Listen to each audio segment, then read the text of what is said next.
Halo, assalamualaikum warahmatullahi wabarakatuh. Jumpa lagi bersama saya di channel Maintenance Workshop. Nah, video kali ini saya ingin berbagi atau sedikit memberikan pencerahan mengenai cara menggunakan alat digital out tester. Nah, jadi di sini teman-teman dapat mengambil pelajaran yang baik dan yang buruk dibuang ya. Tapi sebelum kita masuk pada prakteknya, ada baiknya teman-teman subscribe dulu. Saya hitung sampai 3 nih. 1, 2, 3. Klik subscribe, kemudian klik like. Nggak bisa subscribe, klik like. Nggak bisa like, subscribe. Alhamdulillah, terima kasih banyak teman-teman ya. Terima kasih yang sudah mensupport channel ini agar terus dapat memberikan konten-konten yang bermanfaat tentang kelistrikan. Nah, video kali ini saya rasa teman-teman bisa melihat sendiri ada digital out tester bermerek Kyoritsu bertipe KEO 4105A. Nah, jadi di sini seperti yang teman-teman lihat juga ada tombol merah dan skala probe yang akan kita atur menggunakan 20 ohm, 200 ohm, 2000 ohm, kemudian 20.000 ohm. Nah, di sini tombol merah ini difungsikan biasanya untuk uji atau start untuk menguji seberapa besar nilai tahanan yang kita dapat. Kemudian skala probe ini biasanya difungsikan untuk lebih kepada skala. Jika suatu tahanan misalkan dia lebih dari 20 ohm, maka akan ada pembacaan error berupa angka 1 di indikator ya.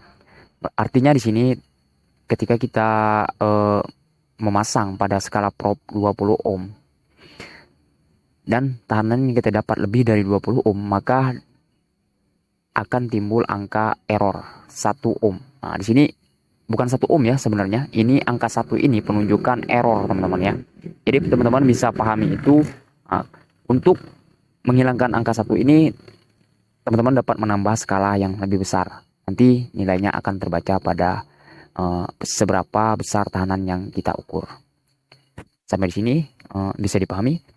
Oke, sebelum kita masuk, saya ingin menjelaskan dulu terlebih dahulu tentang earthing dan grounding.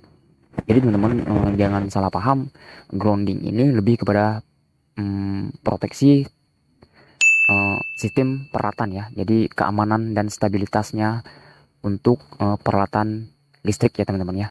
Lalu cara pemasangan grounding ini biasanya menggunakan titik netral ke bumi ya teman-teman ya. Jadi antara pas dan netral ini, netralnya terhubung ke bumi. Kemudian earthing ini lebih kepada body ya teman-teman. Jadi ini sebagai proteksi tegangan sentuh teman-teman. Jadi teman-teman bisa memasang body ini biasanya dari generator. Katakanlah generator ini dia bodinya terhubung ke pembumian atau pentanahan. Jadi ini sistem proteksi untuk tegangan sentuh ya teman-teman ya.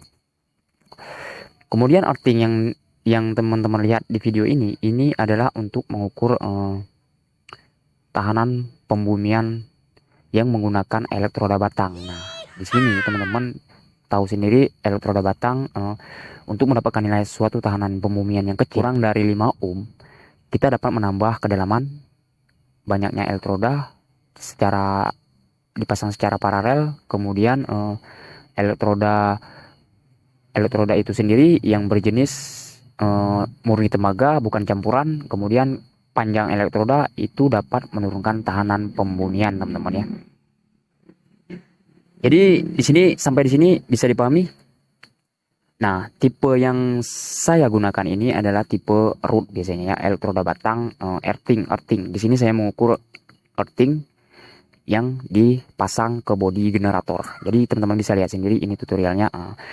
Teman-teman bisa menekan tombol merah ini untuk menguji suatu tahanan yang sudah kita dapatkan. Nah, angkanya 9,17. Nah, skala probe ini biasanya kita atur sesuai besarnya nilai suatu tahanan pembumian yang kita dapatkan.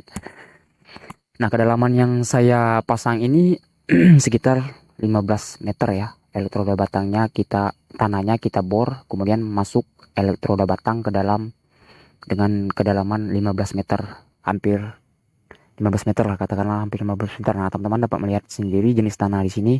Tanahnya merah berkerikil, karena tanah yang seperti ini kemungkinan tanah yang besar ya teman-teman ya. Kemungkinan tanah tahanannya besar maksud saya. Nah, teman-teman bisa memasang elektroda bantu 2 buah tepat, yang merah di belakang, kemudian yang tengah kuning, dan yang hijau ini untuk elektroda batang yang utama teman-teman ya. Nah, teman-teman bisa pasang dengan berjarak 10 meter, bahkan lebih sedikit nggak apa-apa lah. Nah, kita lihat ini. Nah, dalam mengukur tahanan pembumian biasanya digunakan 3 point metode atau metode 3 poin, di mana kita dapat memasang sejajar merah, merah belakang, kuning tengah, sedangkan hijau elektroda utamanya teman-teman ya. Teman-teman bisa lihat sendiri, ini hijau sudah saya letakkan di wire rope-nya untuk mengetahui nilai tahanan pembumian yang saya dapatkan. Nah, skala prop di sini saya menggunakan 20 ohm. Kenapa 20 ohm? Karena memang angka yang terbaca kurang dari 20 ohm. Jika lebih maka dia error teman-teman ya. Nah, teman-teman bisa lihat sendiri angkanya di indikator. Kemudian tombol merah ini biasanya untuk pengujian tes teman-teman ya. Setelah kita tekan, kita atur skala prop yang sesuai kita inginkan. Kemudian kita dapat nilai tahanan pembumian 9,43. Kurang lebih kayak begitu ya teman-teman ya. Teman-teman bisa lihat sendiri di indikator. Jadi bagaimana teman-teman? Teman-teman bisa lihat sendiri, tekan tombol lock untuk mengetahui nilai tahanan pembumian yang kita ukur dengan mengatur skala prop yang sudah kita tentukan. Tahanan yang akan muncul di situ jika tahanannya lebih besar dari skala prop yang kita gunakan, maka dia error teman-teman ya. Oke, saya rasa cukup. Saya akhiri. Wassalamualaikum warahmatullahi wabarakatuh. Bye bye.